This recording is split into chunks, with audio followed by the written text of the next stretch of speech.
All right, so hello everybody. Welcome to our live session today on Thursday, March 18th, 10:30 a.m. PST. I will be going over a quick startup presentation to welcome you all, welcome you to our program, and additional opportunities if you have previously attended our shadowing sessions. So, pre-health shadowing is a student-led, minority-led, and women-led nonprofit dedicated to helping prospective healthcare professionals gain access to educational resources, no matter their demographic status, abilities, or location, because we love that inclusivity. My name is Ni. I am the co-host at Pre-Health Shadowing. Thank you all for attending today. Let's get started. So just a little PSA, we do have closed captioning for all of our sessions to accommodate all students. This setting is available on the bottom of your Zoom screen. So if you need assistance enabling the transcript, please direct message to me or one of our lovely team members. We are always looking for ways to be more inclusive and ensure our sessions are accessible to everybody. So please, if you have recommendations for how we can improve, you can email us at info@prehealthshadowing.com.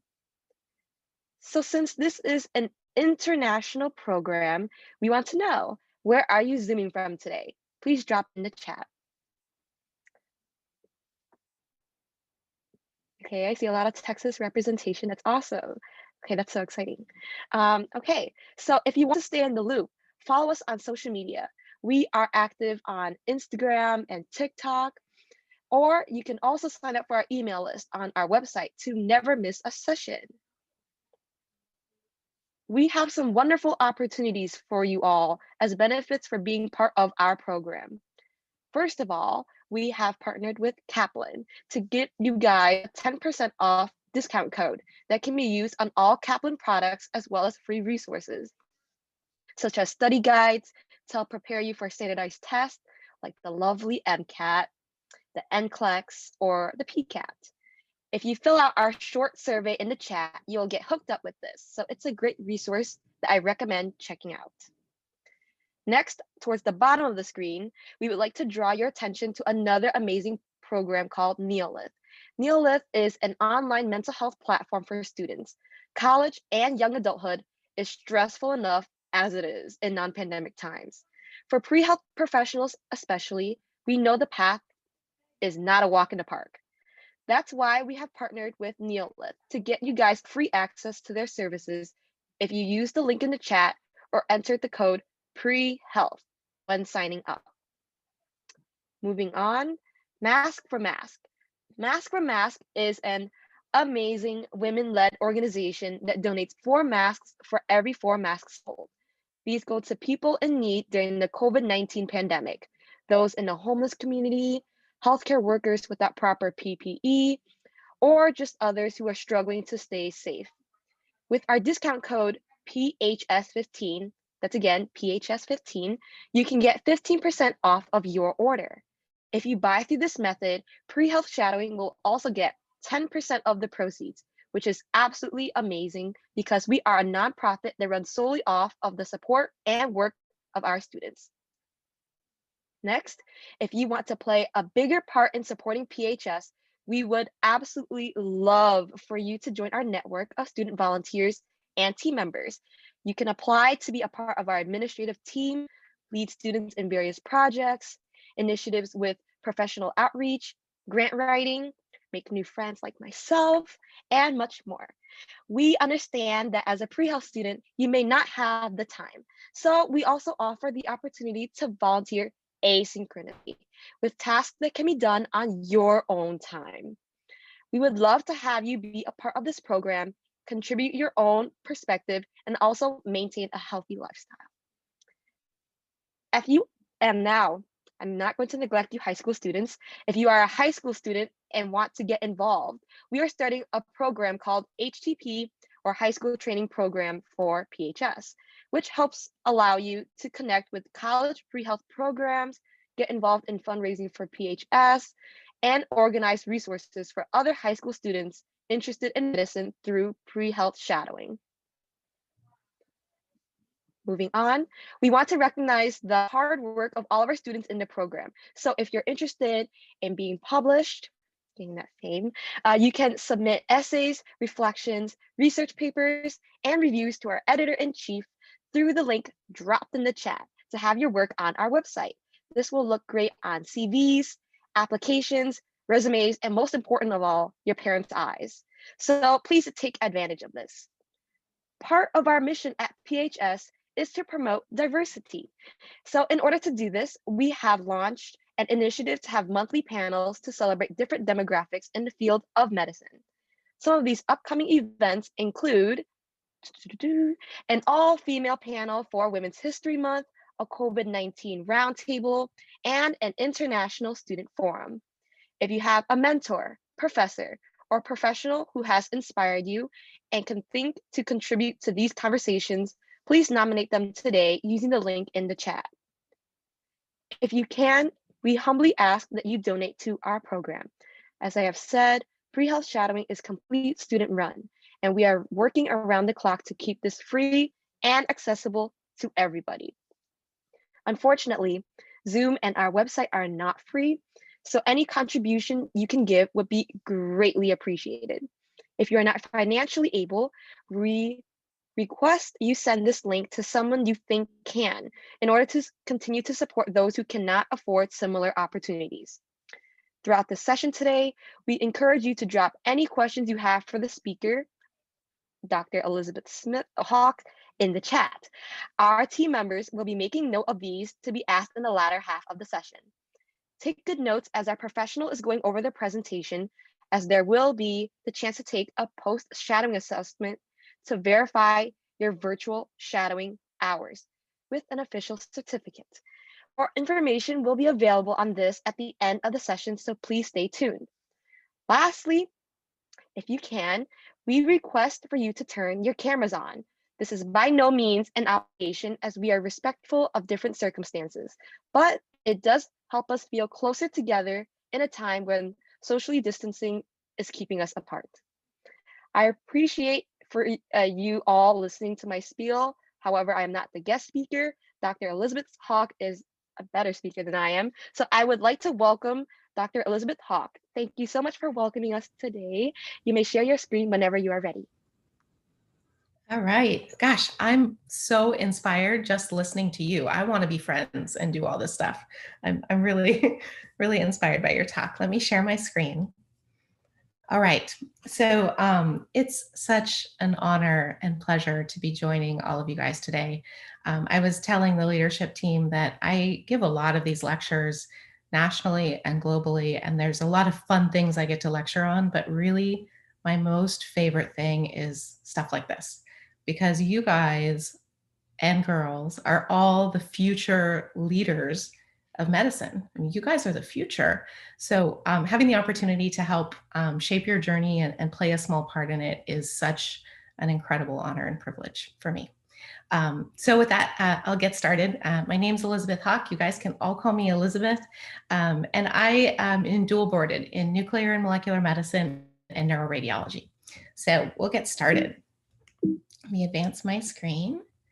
So let me introduce myself. So what am I? I'm a physician scientist, and many of you guys are familiar with that term. It's a word for someone who is an MD Ph.D. And I'll tell you a little bit about what I'm doing now, but we'll get into my journey and even do some teaching today. So professionally, I'm an assistant professor at the Stanford School of Medicine. I teach in the nuclear and molecular medicine department. But I also live in the private practice world. I kind of split myself between academics and private practice. So I'm also a regional president for my private practice matrix, which is teleradiology, and we work for the largest private practice in the entire US, Radiology Partners. What else do I do with my time? I'm a leader. I sit on the National Council Steering Committee for the American College of Radiology. I sit on the board of directors for the American Board of Nuclear Medicine, writing those exams. Really involved at the national and even global level of helping lead. One of the things I'm most passionate about in my leadership career is women and underrepresented minorities in medicine. I do a lot of work in the diversity space. And lecture in that realm quite a bit. And maybe for another day, I'd love to share with you some of my diversity efforts. I'm also involved in industry. I do a lot of work in the industry side of medicine, working a lot with startup companies, particularly in the artificial intelligence space, which I'll share with that a little bit later on in this lecture. And I'm a mom. I've got 3 young boys. Their ages 11, 10, and almost 7, you'll remind me of. I had them all during my training. So huge, huge support for any parents going through their health career. And most importantly, above all, I absolutely love what I do. I wake up every single morning so excited and so honored and grateful to be doing the work that I'm doing. And I think that's important. You got to build a life that you don't ever want to take a vacation from. So a little bit more about me. I figured out that I wanted to be a doctor when I was in college. I didn't enter college necessarily wanting to be a doctor, although my dad was a doctor. I kind of found my footing along the way and decided that that was my passion. The road is tough.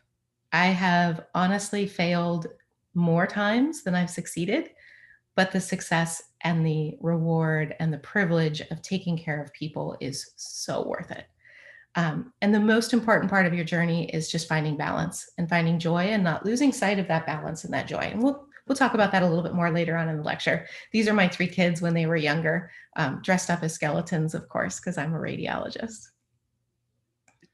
So how did I get there? Everyone always wants to know the journey and which path I took. And certainly it's not a one size fits all kind of thing. There are lots of different paths and roads, but I'll at least share mine so you know the background that I'm coming from. I went to college at UC Berkeley. I majored in molecular and cell biology, emphasizing in neurobiology.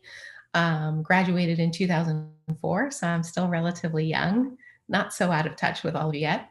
And I did a summer abroad at University of Sussex just to take a break from all the science. I had your typical college extracurriculars that I think a lot of us have nowadays. I worked as a lab technician for a job doing histology, processing slides. And then I tried to get some teaching and some shadowing experience, of course. So I did some human anatomy instruction. I worked at the Science Museum teaching field trip classes, did a summer research internship at LA County Hospital, and did some, of course, some volunteering with my big sister organizations on the Berkeley campus. That kept me busy, and it looks like a really full slate, and I got pretty decent grades, but I got into one medical school, just one. Maybe not necessarily my first choice, don't tell them, but you only need one. And with that one medical school, I launched my career, and the rest is history. So from there, this is sort of my schooling. I started at Chicago Medical School, now called Rosalind Franklin University of Medicine and Science.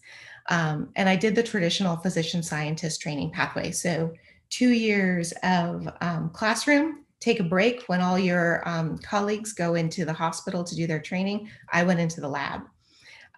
My lab time was a little bit different. So my PhD is a traditional bench-side PhD in neuroscience. But while I was working on my PhD, I fell in love with anatomy and all of the different intricacies of it, and kind of realized that my medical path was going to lead toward radiology. And one night I was working in the lab late at night, and I noticed there were some classes in session, and they were medical radiation physics degrees. So the people that train to become hospital physicists, because they know the inside and out of all the different diagnostic and therapeutic machines. And I got really excited about it. And I actually enrolled in the master's program at the same time as my PhD.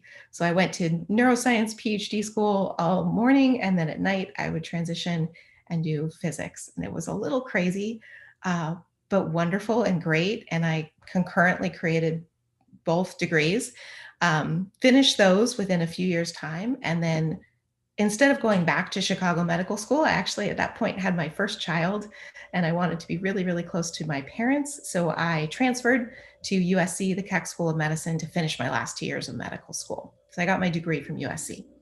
Loved USC so much that I decided that I wanted to do residency and fellowship there. I did do my one internship year up at Santa Clara Valley Medical Center, because you always do that one intern year before you go into your residency. So did that, did my residency for 4 years in diagnostic radiology, and then did my 2 fellowships in nuclear and molecular medicine and in neuroradiology. So it looks like a lot. It's a long path. It's a lot of institutions and words and numbers there, but so much fun.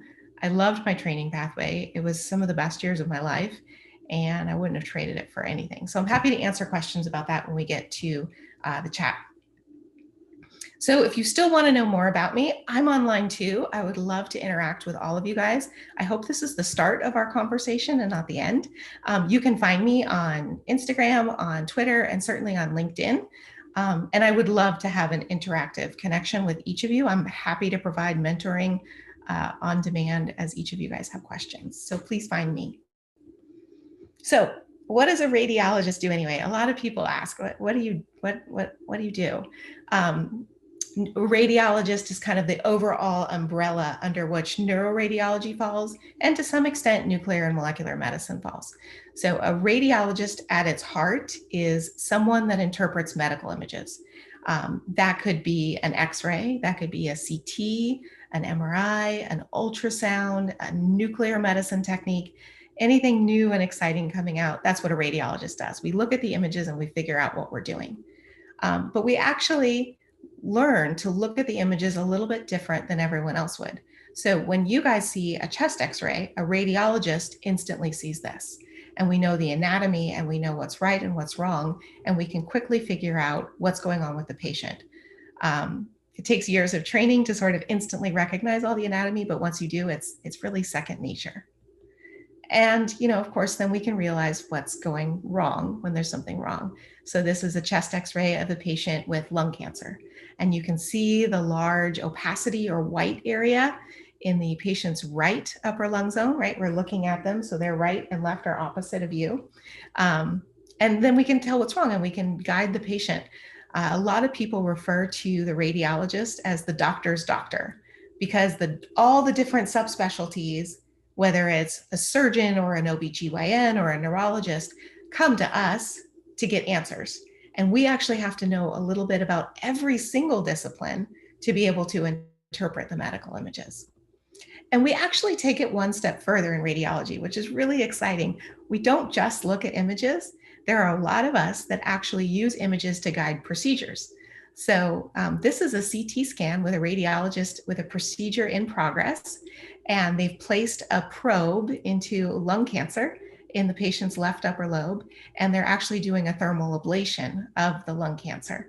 We can do biopsies, we can do treatments, we can do all sorts of really interesting, exciting techniques that are image guided. So we're not just looking at screens, we actually have a lot of direct patient care as well.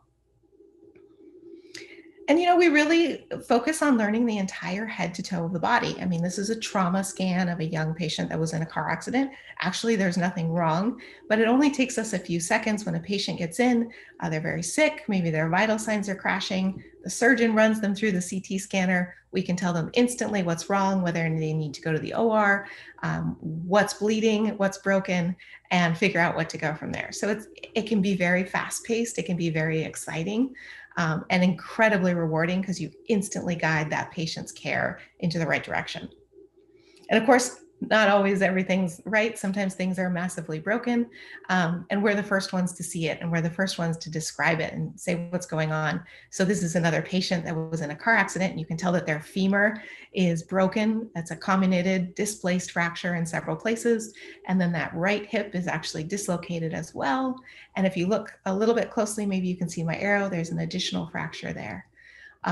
So a radiologist, has that moment. They're the first eyes inside that patient that really can guide their care and tell the physicians what they need to do next to save this patient's life.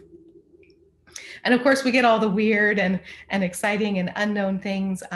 These are two different pictures. The one on the left is a psych patient who had a chronic swallowing addiction. So the patient had swallowed several things.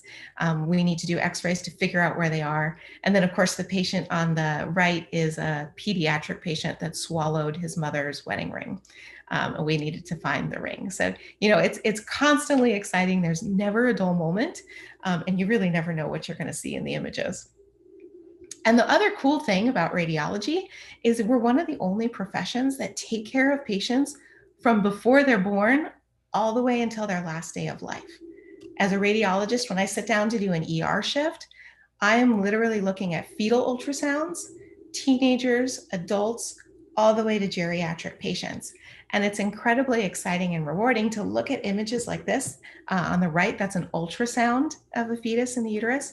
And on the left, that's an MRI that we did to look at the baby's brain. So you get to look at all sorts of cool and exciting things and learn how to work with these images and figure out what's going on. And then, of course, me as a neuroradiologist, I look at a ton of brains.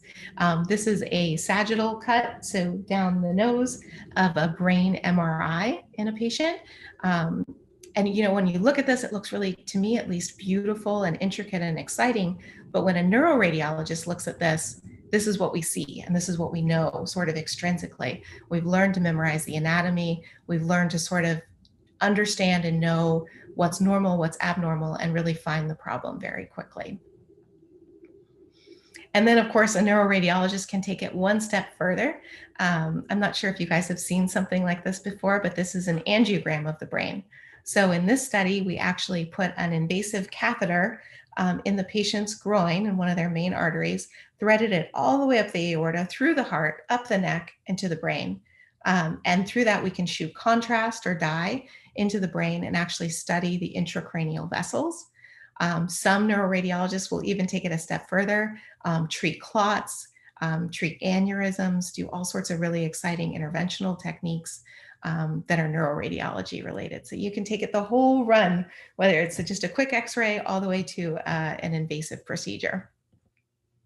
Of course, always, we all love what we do every single day. It's never exciting, always exciting, never a dull moment, and just an incredibly rewarding thing to be a part of.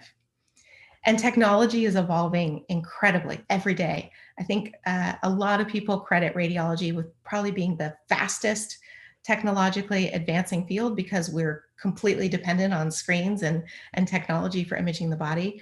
So this was a CT scan that we did a 3D reconstruction on. And you can see the heart and the kidneys and the aorta coming down, and of course the ribs around. And this we can spin in 3D. And not only is it helpful for us to get a better understanding of what's going on in the body, but then we can give it to our friends in surgery or the trauma team to really beautifully illustrate exactly what happened or what's going on.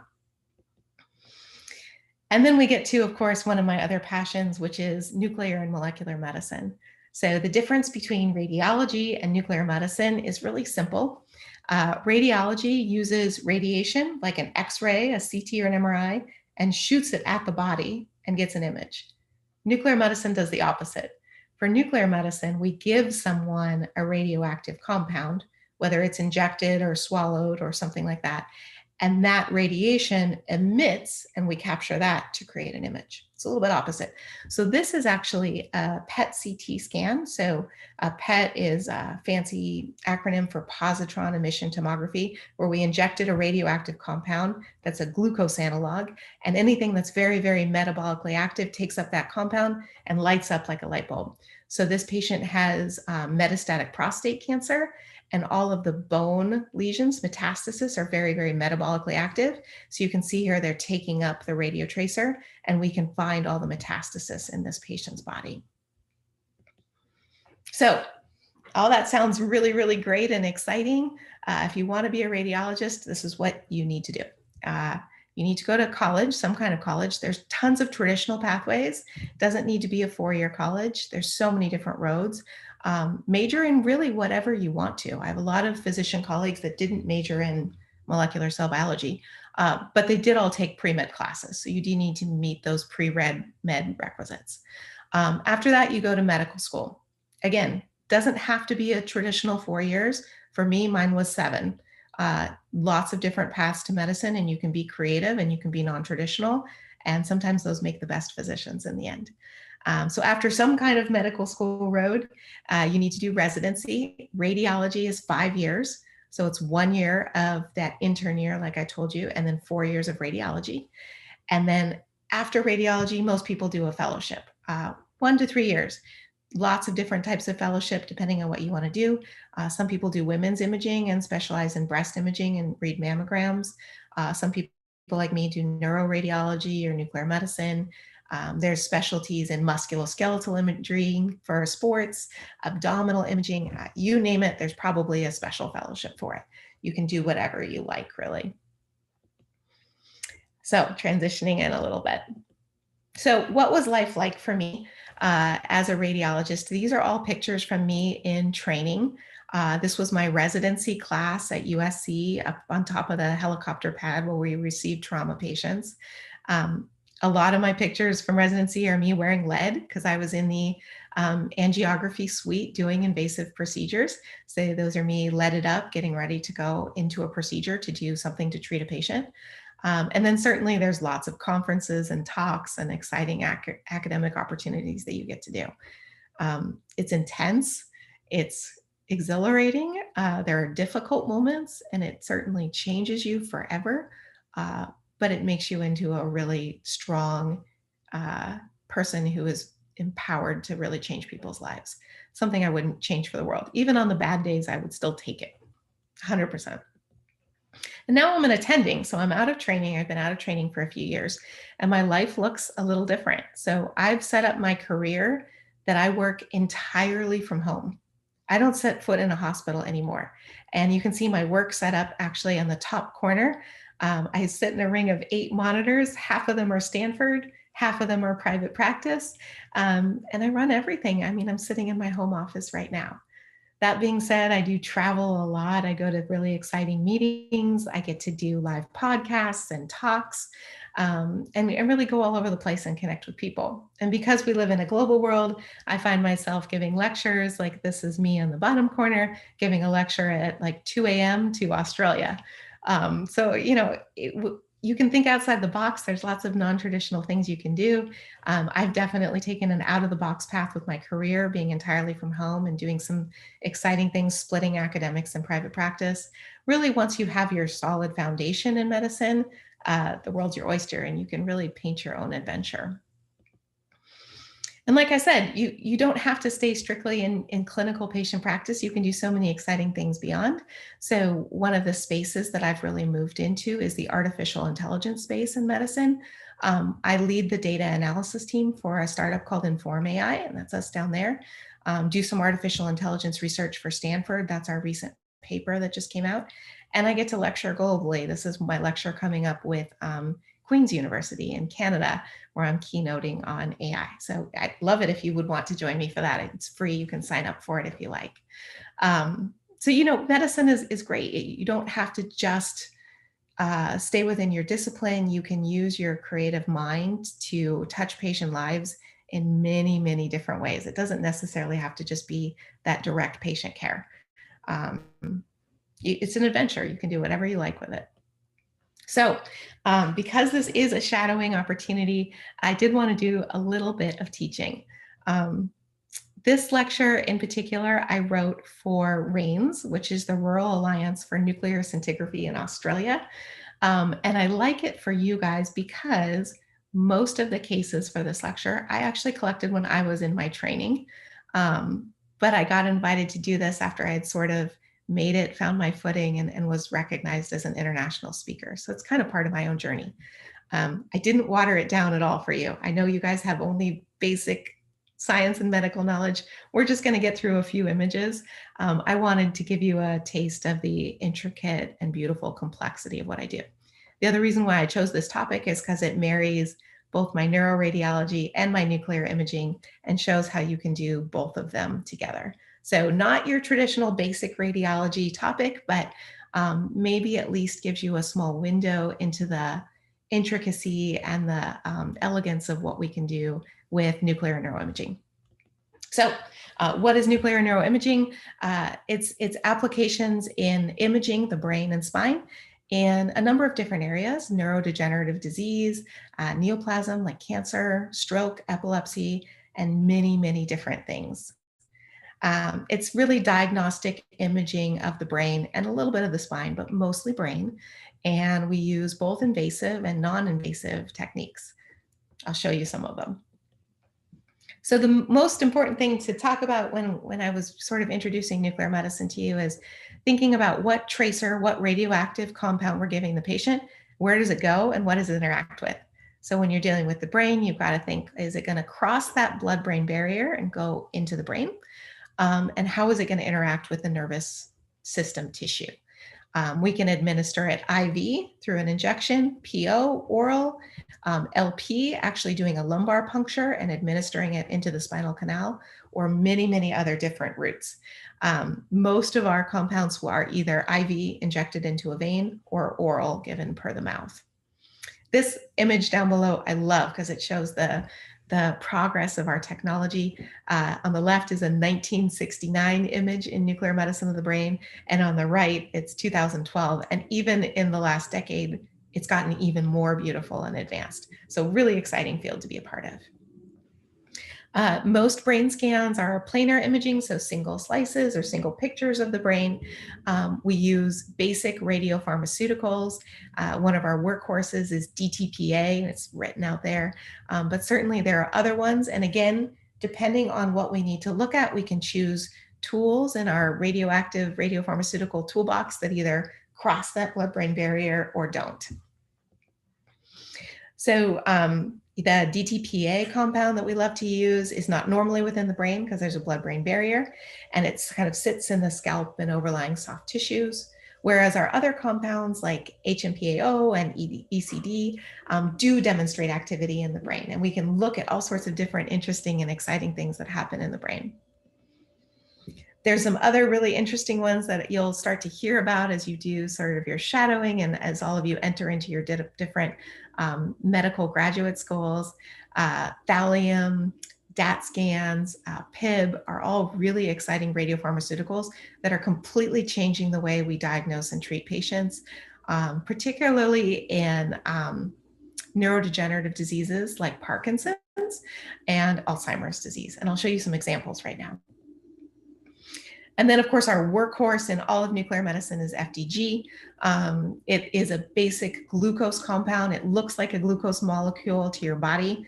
You inject it in, your body sort of sees it as glucose and as fuel, and anything that's very metabolically active will scoop it up and take it, but it can't be metabolized. It just sits in the cell, so we can image it. So areas of the brain is obviously very, very metabolically active. We'll scoop up that compound, and then we can do some really, really nice imaging. So FDG, we've got uptake in all sorts of the brain, and I'll show you a normal brain scan in a second. And then certain drugs and certain other, processes can certainly alter the way the brain takes up glucose and has its metabolism. And then we can image that and figure out what's going on with the body, the brain. So this is actually a normal brain scan with that glucose metabolism, that FDG. You can see it's really, really high in the cortex where the neuron bodies are sitting. And then, of course, the white matter goes down between and into the spinal cord, so it's not as metabolically active. There's a central part of the brain, the basal ganglia, which I studied for a lot of my PhD, that is also very metabolically active, so it takes up this FDG. And of course, things can go wrong and things can be abnormal. So this is an example of a patient with history of memory loss. And so we did an FDG PET, and we realized that the bilateral posterior parietal, these regions, and temporal had a decrease in metabolism. And this was an Alzheimer's metabolic type pattern. Similarly, this was another patient with memory loss. You can see there's decrease in metabolism here posteriorly in the brain. And this was a Lewy body dementia type pattern. So we can sort of figure out which parts of the brain are and aren't working and figure out what type of dementia the patient has so we can give them a targeted treatment. Now, there's some really interesting recent advances in Alzheimer's disease. I'm sure you'll see this in the news and hear about this in your classes. There's specific compounds that allow us to assess for amyloid deposits in Alzheimer's disease. And I'm going through these kind of fast, I know, because there's a lot of detail. I just want to give you a flavor. So normally amyloid agents don't really bind the cortex. There aren't those amyloid plaques there that develop in Alzheimer's disease. And normally there's a really beautiful differentiation between gray matter and white matter. But when things go wrong, you get varying increased activity in the cortex with amyloid deposition, and this sort of blurs the boundary between the cells and their axons, the white matter, and you get a very characteristic type pattern. You can look at all sorts of different intricate things with the Alzheimer's disease. You can look at the sensory, the motor, the visual cortexes, the cerebellum, all the parts of the brain that you can then correlate to the patient's function. And you can get this information specifically from these amyloid studies. So this is a typical positive amyloid PET. On the left, you can see that loss of that normal organizational pattern, whereas normal on the right, you can just see this sort of beautiful, well-organized brain that doesn't have these amyloid plaques. So this is really diagnostic for Alzheimer's disease. Totally changed the face of patient care, gave families answers for Alzheimer's, is able to really give them a diagnosis and something to work with so we can get patients the treatment that they need and get them on the right path. Again, this is an MRI with an amyloid positive PET. And you can see that there's atrophy or loss of brain tissue in this region. And then of course, the entire amyloid PET is positive for these amyloid deposits. Very, very typical Alzheimer's disease type pattern. Dat scans are another really exciting development and super, super cool. They work with dopamine in Parkinson's disease, and they look specifically at the basal ganglia to look at the loss of those neurons or the abnormal neurons that occur in Parkinson's disease. This is a Dat scan, so you can see a normal basal ganglia is shaped like a comma. It picks up those dopamine transporters, that radiopharmaceutical, whereas a period is bad in a Dat scan for Parkinson's disease. This is diagnostic for a Parkinsonian type pattern because you get loss of that normal basal ganglia dopamine neurotransmitter type activity. And then of course we get to work with cancer. This is a really cool brain scan that actually showed a pituitary tumor. It's lighting up with FDG, that glucose metabolism. We actually saw it incidentally on a patient with dementia. We were able to catch that pituitary tumor really, really early and get treatment before the patient needed surgery. We use all sorts of different compounds, not just glucose. We use that HMP-AO and that thallium to really help neurosurgeons tease apart whether or not there's tumor present, or it's just treated tissue, or the patient needs surgery, or radiation therapy, or chemotherapy. We really help guide the care in terms of cancer of the brain. And FDG will be our workhorse in this because we look for tumor that takes up glucose. That's a sign that there's residual or recurrent tumor present in the brain. And we can look all over and see really where the neurosurgeons need to either cut or the radiation oncologists need to radiate to help a patient get a better result. So I have a few cases here. This is an example of a cancer in the brain right here. It was a diffuse astrocytoma. You can see that it lights up on the PET image. And then these are MRIs. You can see it enhancing here in the contrast enhanced tumor. And then this is a water sensitive sequence. You can see a lot of edema or inflammation around the tumor. And then we also get really complex appearing tumors. This is another type of astrocytoma with a cyst formation in it in the brain. And we were able to really identify here in the nuclear medicine scan the metabolically active part of the tumor so that they could actually go in, biopsy that, and figure out what was going on, and then target that for treatment. And then you get all sorts of beautiful and complex ways you can look at the brain. MRI has things like tractography, where we can actually image axonal pathways through the brain. We can look at diffusion maps and perfusion maps and all sorts of interesting, elegant ways of actually looking at the tissue and getting as much diagnostic information as possible without actually needing to go in the brain and cut and sample it. Moving on, switching gears just a little bit to give you a little bit more of a flavor of nuclear neuroimaging. Stroke is another main thing that we work with. Obviously, stroke is a major problem across all of our ERs. I see those cases every single night. CT is great, but actually nuclear medicine is even more sensitive for stroke. And I'll show you a cool case of that. In the acute phase of stroke, you actually get a reduction to blood flow of the brain, and we can image that with nuclear medicine. And then as the brain starts to recover, you actually get an increase in blood flow in that area. And we can also track that as well for neuroimaging.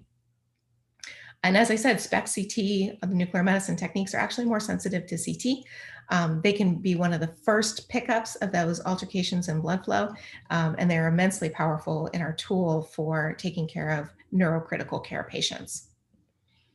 So this is an example of a chronic stroke in an FDG patient. This is the cerebellum back here, and you can see that this tissue has stopped taking up FDG, the glucose compound, and there's a photopenic or a light spot here where that part of the cerebellum is basically no longer alive. And this is a great patient because I love that there's both an acute and a chronic stroke. So on the head CT here, you actually see that there is a darker part, like a hypodense part. And then here on the nuclear medicine imaging, you see that there's a lack of perfusion, but you can't even see that down on the CT. So the nuclear medicine actually picked up the acute stroke, and the CT actually only picked up the chronic stroke. And this gets more and more elegant and more exciting as you go along. You can do these really advanced maps with nuclear medicine technique to really study the brain tissue to see what can be reperfused with advanced techniques, and then to sort of build an elegant therapy along each stroke patient so you can best treat that patient in the most targeted and effective way possible. And then finally, we'll dive just a little bit into epilepsy, which is another thing that we do, particularly with our pediatric nuclear neuroimaging. PET imaging can either be done actively while a patient is seizing and in the ictal state, or in the interictal state between seizures. And you can look at the differences in how the brain is metabolizing information to actually find which part of the brain is responsible for epilepsy. So usually we use glucose, right, FDG, to study brain imaging. You can do other SPECT imaging with the technetium agents, but in general, your FDG is going to be your choice. Oh, I think I skipped a slide. So I skipped several slides. There we go. So here we go. And in this patient with epilepsy, the temporal lobe here has decreased perfusion. This was actually their epileptogenic foci. So a neurosurgeon can actually go in, do a tiny temporal lobectomy, remove the seizure focus, and then the patient can be seizure free. So it really helps guide the patient's care. And then moving beyond, there's all sorts of incredible, crazy things we can do. We can look at cerebral blood flow. We can look at whether or not the brain is still alive in brain death patients. We can look at all sorts of different ways the CSF moves throughout the brain through these different agents. This is sort of a normal brain scan where the tracer is really nicely coming up and around and draining through the venous sinuses of the brain. But certainly that can be abnormal. And this is a brain death scan where the patient had a trauma, had a brain death, and you can see the lack of tracer going up through the brain, and it helps the medical team get a definitive diagnosis of this patient and to figure out sort of next best steps in this case. Again, a lot of beautiful detail that you can layer into, and this is sort of a lot for you guys to all grasp, but I really wanted you to get an idea of the whole spectrum of what's going on. And then beyond that, there's so many other things you can do with the whole rest of the neuroaxis and the skeleton. This is a whole body bone scan where we're looking at the whole bone structure. And it's immensely sensitive for things here like sacral fractures. So this is a fracture of the patient's sacrum that was from osteopenia, diffusely decreased bone mineral density, where a patient just didn't have that bone density and they got chronic fractures over time. And we can use nuclear medicine techniques to help us diagnose fractures or osseous metastatic disease in the case of cancer, or any number of other different things. So I know a lot of information. I just wanted to share with you a little bit of sort of what I think and do and talk about sort of in my now attending life. But really, the sky's the limit with radiology. You can take any kind of technology, any kind of imaging, and look and learn to work with any type of information you want.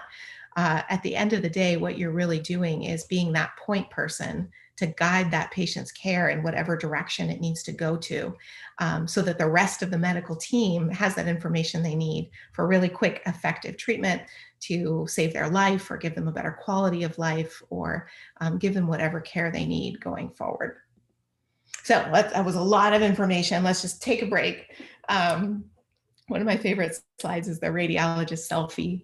And this is sort of what we do all day, is we kind of sit around and and at our heart, we're all goofballs, even though we're all super academic.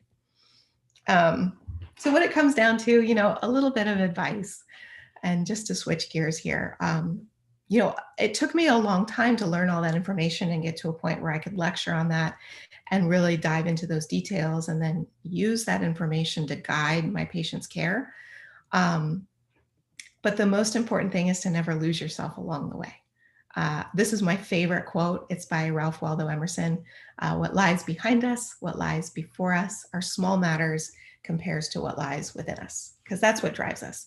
So, as busy as I am and with all these things I'm doing, everyone knows they're never allowed to schedule a meeting at noon for me, because noon every day, I get up out of my desk, I run out the front door, I get to the park, and I practice karate.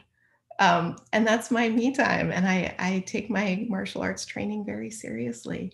And no matter what people ask of me, that's my protected me time. So, find your balance, find your fun, learn everything you can possibly, and get to that point where you can lecture on nuclear neuroimaging, and but don't lose sight of your time and your me time. That's the most important thing. Once you lose sight of that, nothing else is going to fall into place. This is my son when he was really little, and I was studying for neuroradiology with my spine model. So with that, I wanted to leave tons of time for questions, because your questions are more important to me than anything that I could share with you. Hopefully that wasn't too much information all at once, but I wanted to give you guys a little taste because this is shadowing. I'll open it up for questions. I'm excited to hear from you. Dr. Hawk, awesome talk. So I'll start asking some questions that were put in the chat by some of our attendees. So Swathi asked, how did you motivate yourself to succeed in medical school? And her follow-up was, how did you know you wanted to do medicine for the rest of your life? Did you have any doubts along the ride? Wow, that's a big question to start.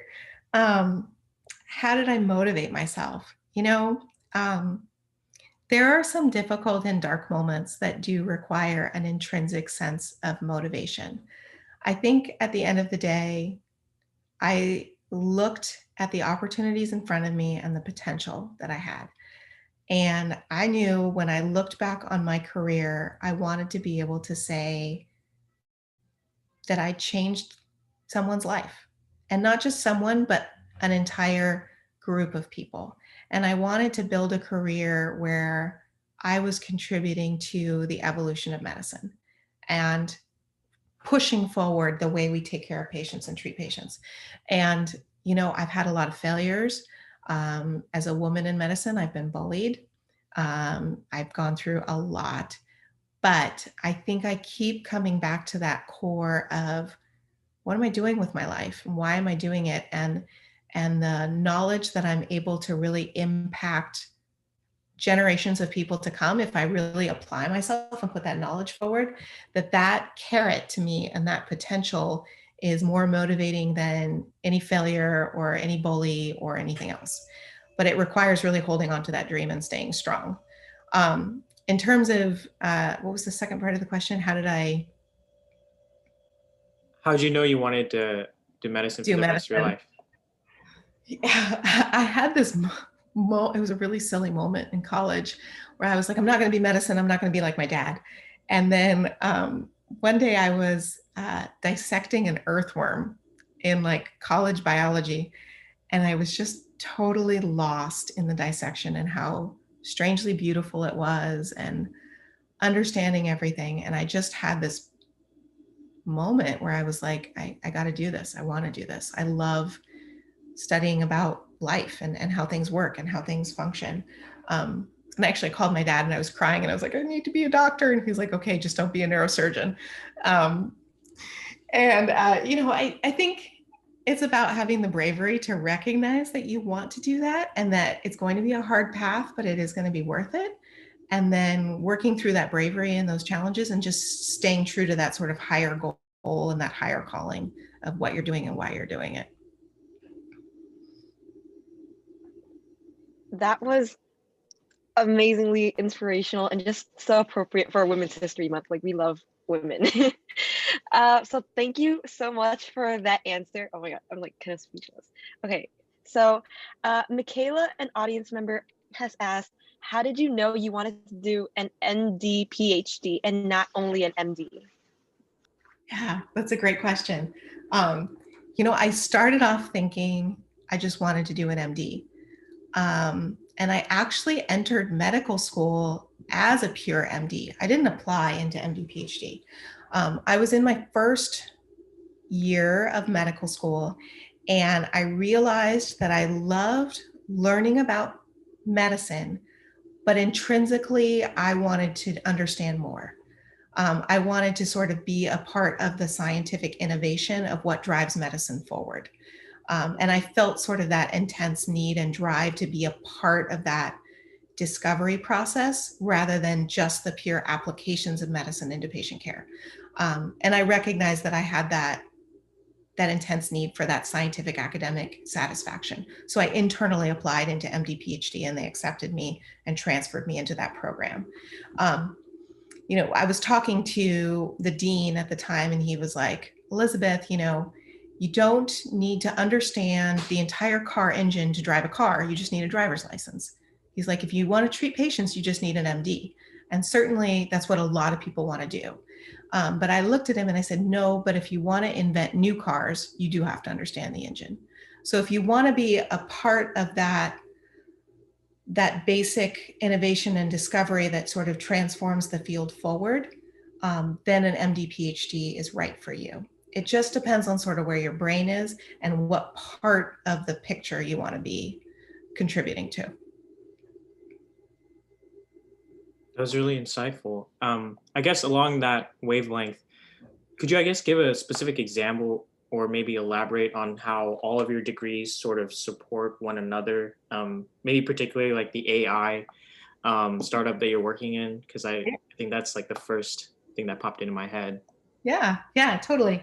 AI is actually a really natural fit for radiology in general, just because we're super tech savvy and we're used to working with data. So some of the work that I do with my AI startup is actually in neuroradiology.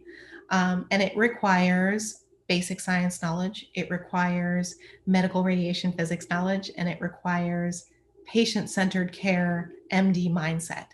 So when we first set out, they wanted to design some type of algorithm to look at the paranasal sinuses and interpret the images and let the ear, nose, and throat doctor know what was wrong.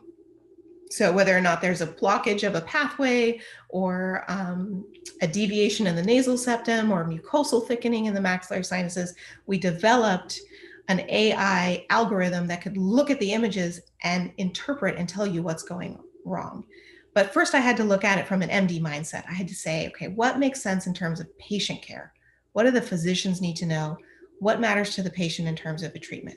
So we designed sort of a basic algorithm for what information we need to get from CT imaging. But then I had to have a medical radiation physics knowledge background where I was like, okay, I understand CT imaging. I know how an AI algorithm will interact with a voxel. I understand the different nuances of how images are acquired and how that could alter data and change an AI algorithm. And then I sort of had my basic science PhD background, which although I didn't work in neural networks for my PhD, I certainly could apply that basic science knowledge and training so I could understand the intricacies of, okay, how is an AI algorithm developed? How do we do, how do we train an AI algorithm? What type of data do we need to feed it? How do we do QI, QA? What's scientifically sound? How do we do our statistics? How can we actually take something from a patient-centered concept that was developed by an MD mind across something that makes sense in physics to a neuroradiologist actually making sense of the images and interpreting them and doing an AI data set to training a model and helping drive the company that I'm working for now in the FDA process, right? That's my medical leadership background, working with the FDA, working with industry to help take this thing all the way from lab bench or laptop to the clinics where now we can start applying it to patients and really changing the way their care is delivered to a much elevated level of care, that they're getting better treatment, faster treatment, more accurate treatment. So it's kind of something where I took each one of my different fortes, put them all together, and then applied it into something that changed patient care, that was lucrative for me and a great career path, and that was sort of intrinsically satisfying because I knew I was sort of helping move the field forward. Wow. Yeah, you really get the whole 9 yards there, and you're even in the translational process. So that's really interesting. And I guess my own follow-up, sorry, Nate, I'll let you go after me, was just a lot of med schools are now instituting, mandatory research segments. They even have like masters now built in some of their pathways. Do you feel like the PhD is still worth it in terms of time and dedication, if let's say you're still trying to be, a doctor at the heart of things, or what are your thoughts? So it just depends on what you want to do. I wouldn't do anything because you think you need to, or because you think it's like worth it in the end. I've seen some really, really brilliant scientists without any graduate degree doing amazing work.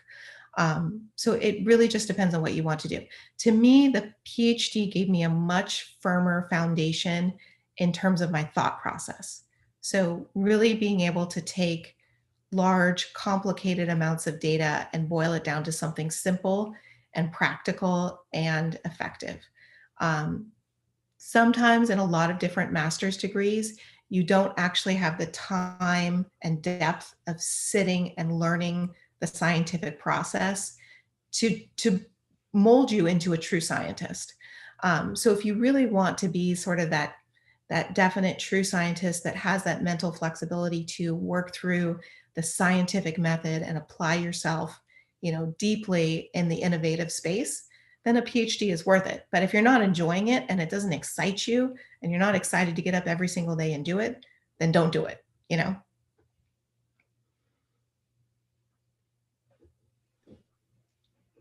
Thank you for those questions, Talon, and thank you so much for your insightful answers, Dr. Hawk. That was like poetry. It's like a mixture of all your thought processes and how it like influenced your work today.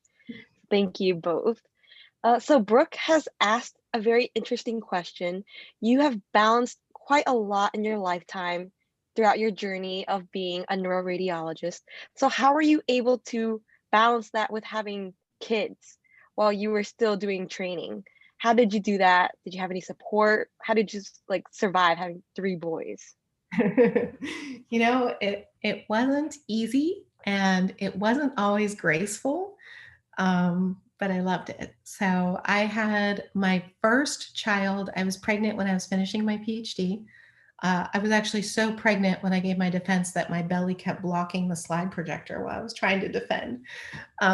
So I had my first child right when I finished my PhD, right before I started 3rd year of medical school. And then I had another child while I was interviewing for residency, in the middle of residency interviews. And then I had my last child while I was a resident in radiology. Find a program that supports women and builds women and is excited to have women in medicine. I was at USC with Dr. Mary Marks, and she was like so excited for me to like have children. And, I'm of the mindset and she's of the mindset that being a parent makes you a better physician, not a worse one. It changes your lens on things. It gives you a deep sense of empathy. It just changes your perspective on everything. Even as a scientist, even if you're doing something really hardcore and academic, it changes your perspective on things. That being said, it's hard. There's nothing sugar-coated about it. I had some difficult moments. I have some funny pictures of me breastfeeding while I'm on call reading studies, literally. And you pick your passion and you go with it, and you do what you can to make it happen. I did have support. I had some family support, and I also have a fantastic nanny that helps me 4 days a week. And the kids have grown up excited about medicine, excited to see an empowered woman in medicine, and they're they're immensely proud of me. I mean, it's a part of them, you know. They come in, they sit on my lap, they look at what I'm doing. They know when mommy's on call and what I'm doing and why I'm doing it. And it hasn't been something that I've like kept from them. It's like kids, medicine. It's like, well, this is my life, like kids and medicine, and they go together, and I share it with them, and it's a part of them. And I think it's also made them better little human beings. So I would say, you know, as a woman in medicine, if that's your path and you want to do it, go for it. Be unapologetic about it. Find a program that supports you, build your tribe, and then give yourself permission to be imperfect, and know that, you know, you're not always going to be this amazing, like Pinterest mom. But you'll be a great mom, and your kids will have a different kind of perspective on life that will change them, and will be a gift to them and a gift to society. So just be unapologetic about it, and know it'll be hard, but know it'll be worth it. And never be afraid to ask for help. That was so beautiful. Thanks. As a son of a doctor, my mom was a single mom, and she started her residency at 42. So like a lot of what you were saying like was really rallying me up. Yeah. So yeah, thank you for that. You're welcome. So we had a question asked by Ashley. How difficult or easy are you able to detect any abnormalities studying fetal images? And how do you go about conveying these findings to, I guess, the team? Great question. It depends on what imaging technique you're using. So in OB ultrasound, our mainstay is ultrasound. Ultrasound is great, and it depends on how far along in the pregnancy you are in terms of detection. So early fetal abnormalities in the first trimester are very, very difficult to pick up. As you get toward the third trimester, ultrasound is a great screening tool to look and see if things are normal, abnormal. If things are abnormal on a fetal ultrasound, depending on what's abnormal, sometimes you need to get to more advanced imaging.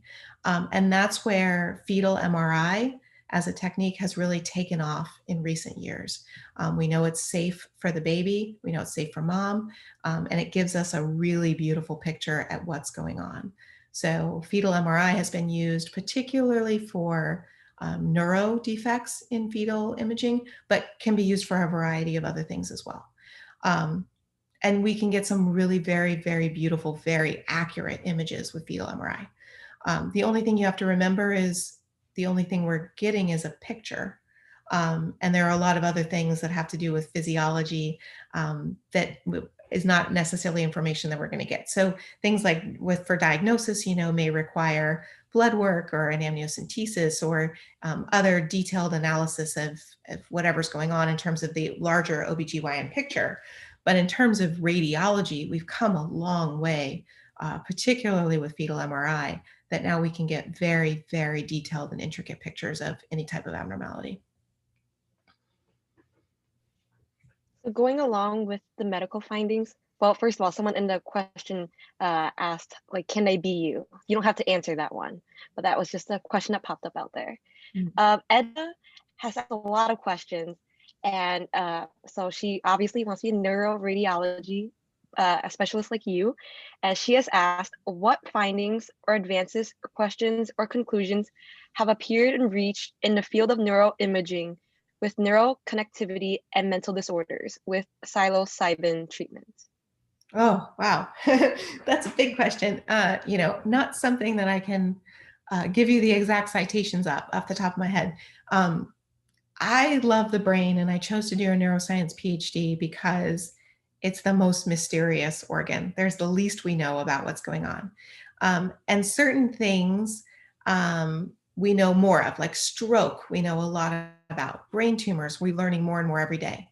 Neuropsychiatry, neuroimaging in psychiatry is something we probably know the least about, but we are making a lot of advances in it.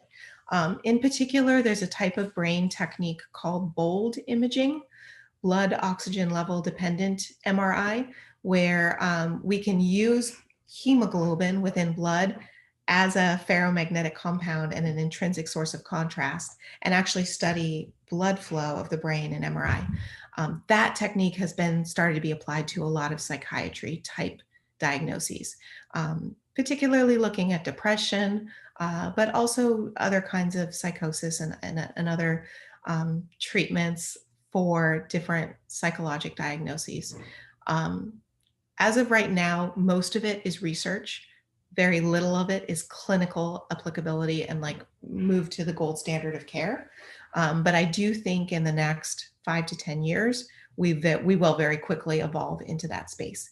But particularly for what you've cited in your question, there are probably a number of research papers that are very interesting in that right now.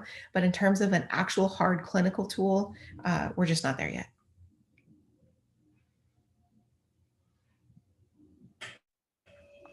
Wow, that was really educational. Really neat. I was like scrambling to take notes because that was really interesting for me. Send me a DM or an email later. Okay, so Siana, sorry if I said your name wrong, asked, she has been so influenced by the idea of school and real life being two separate things. Did you ever feel like your life was put on hold to achieve those degrees? No, this is my life and it is real life and they're not separate. It's just what I've chosen to do with my time. We didn't get into it, but I have a lot of fun in my real life. I do a lot of, interesting things. I mean, besides my karate every single day, I do go out, I have fun with friends, I ride horses, I travel and adventure and do all sorts of really cool, interesting things. Certainly the path to medicine takes a lot of your life. It is a dedication and a sacrifice, but it also gives you incredible opportunities within your life to go do cool things. I mean, before the pandemic hit, I was due to give a keynote in Sydney, and they were flying me out and going to take me on a tour of Australia, and I was going to go all over and talk to different hospitals and share my expertise with them. Obviously, it all got transitioned to Zoom last year, but definitely looking forward to that invitation back now to go to Sydney. Being able to go all over the world and talk to different people and experience different cultures and learn different things is my life, is part of my life, and is something that I enjoy immensely. Even during medical school, I spent a summer abroad in rural China working with the neurosurgery team there, and spent all summer, traveling China and then going to Japan after and learning that side of medicine and that side of culture. So it's really not that they're separate at all. It's just that it's enriched and enhanced and changed my life as my journey through medicine. And it's something that I'm really grateful for, and not something I would trade for any other part of real life or different life. It just is my life. Wow. Talon, really great questions. And Dr. Hawk, just really great answers to match. So someone in the chat has asked a very interesting question. For all you Avengers fans out there, in the Marvel universe, there has always been a fear and a stigma around radiology and its risk of dangers of cancers, and in Bruce Banner's extreme case being the Hulk. So these mutations turn him into the Hulk when he's angry. Can exposure to radiation lead to something so drastic? And how can you protect yourself from this? That's a great question. And that's one of the most common fears. And it's actually one reason why people sort of theorize that maybe that's why there aren't more women in radiology. I mean, my field is more than 80% male. Neuroradiology and nuclear neuroradiology is like 90% male. So it's something that I've spent a ton of time thinking about. Radiology, if you're someone like me who does diagnostic radiology and research, I have zero risk. I'm sitting at home. I don't get exposed to anything. But when I was in my training and I was doing tons of procedures, the technology has advanced so much that the risk to me is essentially zero or minimal. Anytime I stepped foot into an angiography suite and was using X-ray imaging to take care of a patient, I was in full lead. and the lead is beautiful and excellent, and nothing gets through it. So thyroid shield, full chest, full skirt, leaded goggles. Absolutely no risk to me. And just to make sure there was no risk to me, we all wear a badge on our lead, and we wear it on our bodies the entire time we're in the hospital. And that badge monitors our radiation every single week, every single day, every single second. And it gets turned in and it gets logged, and you know exactly what you've been exposed to. And for some reason, if you got exposed to a little bit over normal, you know instantly, and they remove you from the angio suite. So it's incredibly safe. There's almost no risk. Once you get into nuclear medicine and you start working with radiopharmaceuticals, the risk can go up if you're not using proper procedures and protocols. But nowadays, we have so many incredible, elegant technologies that the risk to the actual physician, either even doing the treatment and handling the radiopharmaceuticals, is extremely low. Less than, you know, the amount of radiation you would get from just your diagnostic imaging as a patient. So it's a myth. It's a common public myth. It's something that we constantly combat in radiology, but I would personally appreciate it if you would all help to kill that myth. All right. Thank you so much for having fun with us and answering that question. I'll be honest, it was from one of our teammates. We were like, do we ask her this fun question? Do we know? Yeah, no, I mean, I'm glad you asked. It's such a common thing that people don't realize, but unless you're in there doing it, you don't actually realize how safe it is. Mm-hmm. Yeah, for sure. We do want to be mindful of your time. You did say you have to leave a bit earlier, so we'd like to. I'm good for at least another 10 minutes. Oh, okay, great. Yeah. Near Talon, is there another question that we wanted to ask? Yes. So because you are a PhD at heart as well, Michaela asked, do you miss being in the lab or hospital setting, physically interacting with people? Well, this is pre-Rona, obviously, but yeah, what are your thoughts? I loved the lab bench while I was working on it. It was enough for me.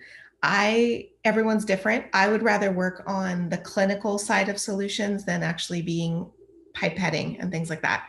I got a lot of satisfaction from it. I loved it. It wasn't what I wanted to do my whole life. I would way rather work with these technologies that are more directly applied to patients. So I don't actually miss the physical lab bench. In terms of actually interacting in terms of the hospital and physical patient space, although I do work from home, I get a lot of that still. So I do a ton of talks, I do a ton of conferences and teaching, and I actually I'm in Los Angeles, but I fly up to Stanford pre-pandemic at least a few times a month, now post-pandemic, hopefully still a few times a month, to go teach and to go provide direct patient care and interact with the lab. I do pediatric PET-MR research with a lab team up there. So my life is still very, very rich in interaction. It's just that I choose my own adventure and I choose when those interactions are. Actually, you guys will appreciate this. As a woman in medicine, I was actually the first female attending ever in the Stanford nuclear medicine reading room. Before I stepped foot to be an attending that day, there had never been a female attending in that reading room. So it's kind of exciting for me. Thank you. Wow, even more respect than we had before. Okay, incredible. So Sydney has asked about ALS. So have you seen any work with ALS? You talked about Alzheimer's and Parkinson's, but she's curious if there have been any recent markers for helping early diagnosis of ALS. That's a great question. Not my field. If you want to connect with me, I could try and pull some papers for you. In terms of neuroimaging, there are a lot of really beautiful techniques, particularly with the higher Tesla, the stronger magnet MRI imaging. And I know there's been some advancement there. I don't know of a particular radiopharmaceutical in the nuclear medicine world that's being clinically used for ALS yet. But certainly we could do some research and find those resources for you if it's something you're interested in. Cool. So I just want to cite some of the comments. Yes, Queen, that has been mentioned several times. Yes. I don't know if you know this, but this is also something. Sort of to transition into like the whole team aspect of healthcare, have you worked with any PAs or just any other non-doctors in your fields? Yes. Oh my gosh. So one of my favorite phrases from my private practice that we put across all of our social media is radiology is a team sport. Medicine is a team sport. A physician is only a part of it. I've had some, I got just goosebumps thinking about it. I've had some incredible nurses and PAs and NPs that have saved lives with me along my side, that have been instrumental in patient care, that I have learned from, that I have grown from, that are just amazing human beings. So yes, depending on which path you want to take, being a physician scientist, being an MD is not the only path. Careers in nursing, careers as a podiatrist, careers as a nurse practitioner, as a CRNA, as a physical therapist, they're all part of the team and they're all incredibly important. It just depends on where your passion is, what you want to do, and how you want to do it.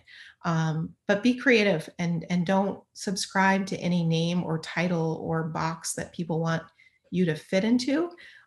If you want to be a PA, go be the best PA in the world and go save some lives. I'm all for that. I think my team is incredible and I've been so lucky to have them around me. Honestly, Dr. Hawk, you should just write a book or come back again, please. We would really appreciate that. I'll come back anytime. Yes, for sure. So we would just like to ask you if you could go back in time and like talk to yourself, like your younger self, what advice would you give to like reflect that to all of us here at Pre-Health Shadowing and the audience? Oh gosh, so much. Do you have another hour? I think the people that choose to go into any kind of science or healthcare hold themselves to a very high standard, right? We tend to be perfectionists. We tend to expect the best of ourselves always, all the time. I think I wouldn't have been so hard on myself. I would have stayed so driven, but you need to forgive yourself and give yourself permission to fail and be human and learn and grow from that process, right? It's not our failures that define us, it's what we do from them. And I think I had a lot of moments where I beat myself up and took things personally and let them get to me. And I've grown a lot from that and through that. And the moments that I've failed are the moments that have made me the best. Those are the ones I've learned from. Those are the ones that I've grown from. Those are the ones that I actually look back and are grateful for now, even though I maybe didn't deal with them as best in the beginning. For all of my successes, for all those crazy points on my CV and all those publications, I've had so many more rejections, so many more. And it's just about growing through those and failing forward and being thankful for that opportunity to fail, because that's what training's all about. It's a safe space to fail, so that when you get out and you're ready to go, you know where your limits are and you know where your challenges are. And when you make an error, you know how to recover from it and move forward. So if I could really talk to myself like 10 years ago, I would have just said, be a little kinder, be a little gentler, be grateful for the process, embrace the process, and know that your failures are never, ever going to define you. It's just what you do with them. That's what will define you. But I think I learned that maybe a little too late. Thank you so much for sharing that wonderful insight. And just for the overall presentation, I think I kind of speak for everybody here when we're saying we really appreciate you coming here today and talking with us and for motivating us to overcome our own failures as we experience them in our medical journeys. Yeah. One last piece of advice, look at Instagram, but don't measure yourself up to Instagram. Even my Instagram is only my best, shiniest, prettiest moments. No one's Instagram is totally real. So just, I know we all live in the social media world, especially in medicine right now.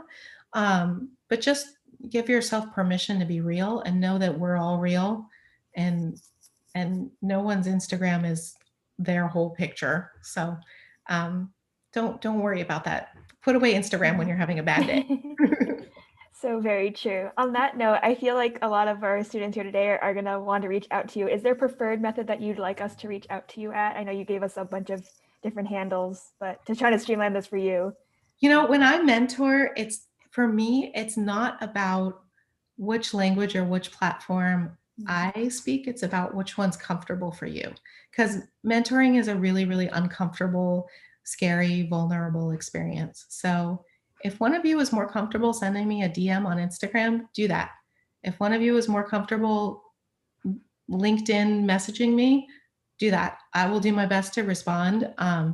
I just think particularly as women and underrepresented minorities in medicine, we are so hesitant to ask for help and advice and support that whatever method you want is good for me, as long as you're reaching out and getting support.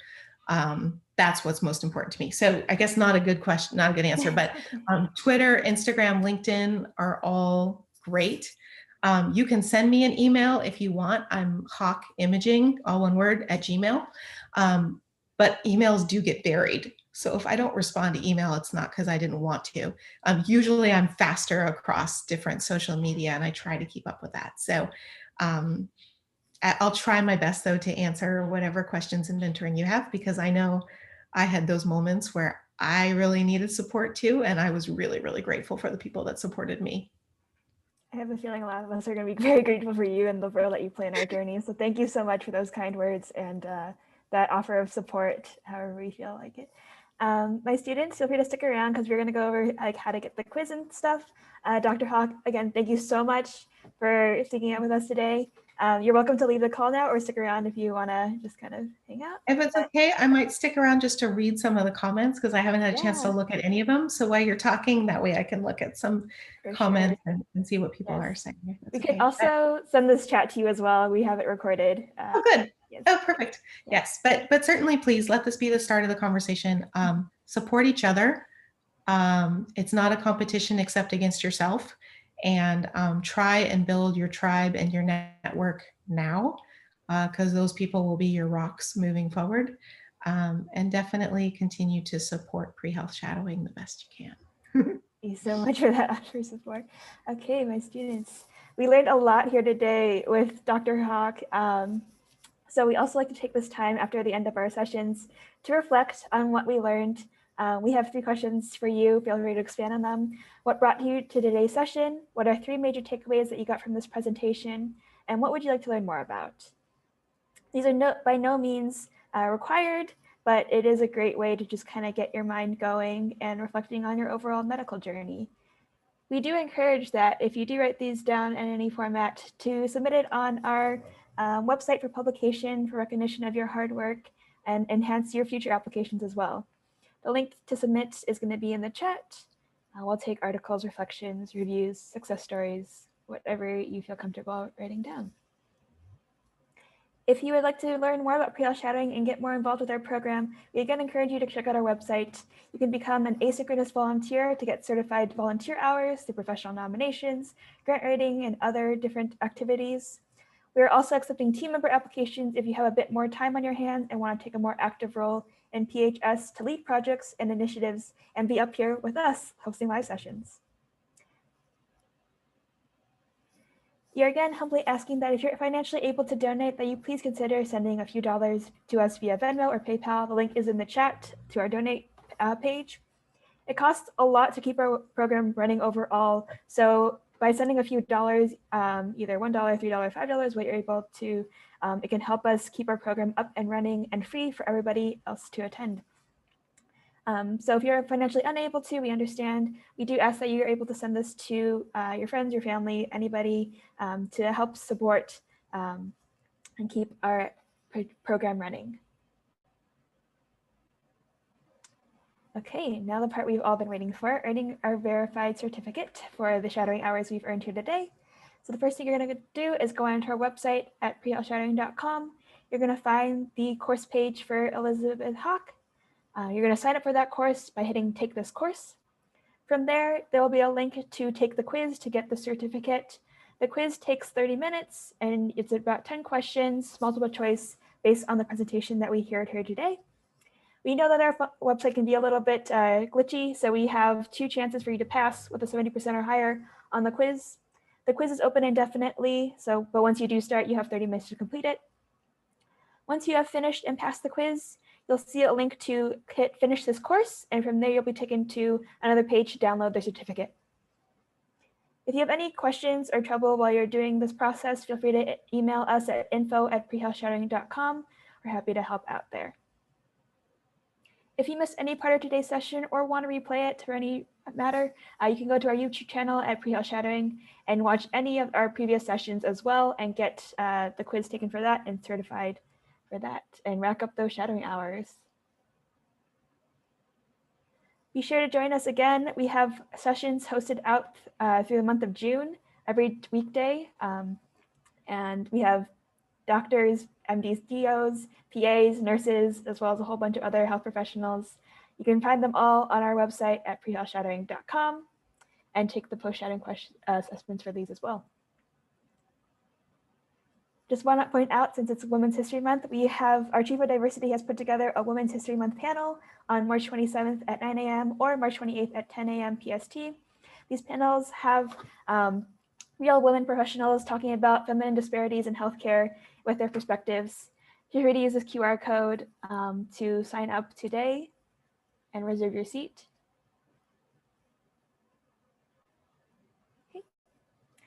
Thank you again for joining us today, Dr. Hawk, all my students here. Feel free to stick around if you have any questions. Myself and my other teammates will be here to answer them. This shadowing session is officially over. Feel free to disconnect from the call and have a wonderful day.